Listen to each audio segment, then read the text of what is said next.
어제 0시 기준 코로나19 신규 확진자는 558명을 기록해 사흘 연속 500명대였습니다. 백신 수급이 불안정하다는 우려 속에 방역당국이 접종 간격을 조절해 1차 접종 대상자를 최대한 늘리겠다고 밝혔습니다. 취재 기자 연결해 자세히 알아봅니다. 김지숙 기자, 신규 확진자가 사흘 연속 500명대를 기록하면서 4차 유행 우려도 나왔다고요? 네, 어제 0시 기준 코로나19 신규 확진자는 558명입니다. 이 가운데 국내 발생은 533명, 해외 유입 사례는 25명으로 집계됐습니다. 위중증 환자는 101명이고 사망자는 2명 늘어 지금까지 누적 사망자는 1,737명입니다. 방역당국은 수도권 이외 지역에서도 감염이 늘고 있다면서 4차 유행의 초입이 아닌지 우려된다고 밝혔습니다. 특히 이번 주말 부활절과 한식을 맞아 외출과 이동이 늘 걸로 예상되는데 방역에 대한 경각심을 가져달라고 요청했습니다. 최근 집단 감염 사례와 관련해서는 유증상자의 진단 검사가 늦어져 감염이 확산하는 경우가 많았다면서 적극적인 검사를 부탁했습니다. 네, 유흥시설에서도 집단 감염이 발생하고 있는데 현장 점검이 강화되죠.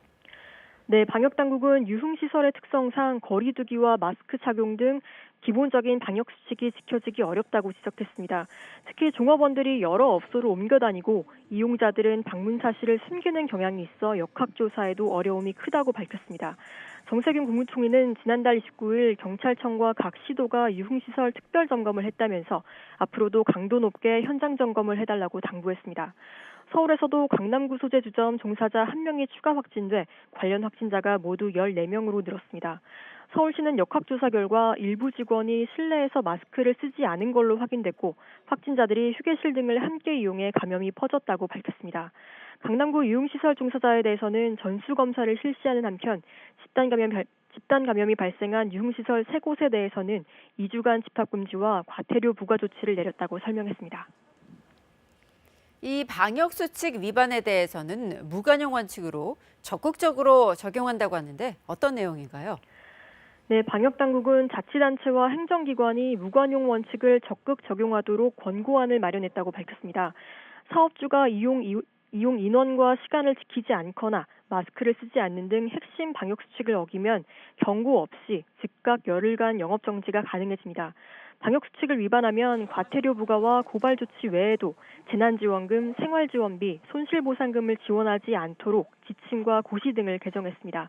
방역당국은 또 자치단체 7곳과 건강보험공단에서 모두 14건의 구상권 청구를 진행하고 있다고 밝혔습니다. 네, 백신 소식도 궁금한데요. 1차 접종 대상자를 늘리겠다고 발표했군요. 네, 그렇습니다. 방역당국이 현재 도입된 백신의 접종 간격을 탄력적으로 조정해 1차 접종 대상자를 최대한 늘리겠다고 밝혔습니다. 아스트라제네카 백신의 경우 식약처가 4주에서 12주 간격을 전제로 품목 허가를 했는데 방역당국이 8주에서 12주 범위 안에서 접종 간격을 탄력적으로 운영하겠다는 겁니다. 방역당국은 또 당초 6월로 예정됐던 노인, 돌봄 종사자 38만 4천 명의 백신 접종을 이번 달로 앞당기기로 했습니다. 유치원과 어린이집, 초등 1, 2학년 교사와 돌봄 인력 49만여 명은 다음 달에 접종이 시작됩니다. 만성 신장질환자는 이번 달, 만성 중증 호흡기 질환자는 다음 달로 접종 시기를 앞당겼습니다.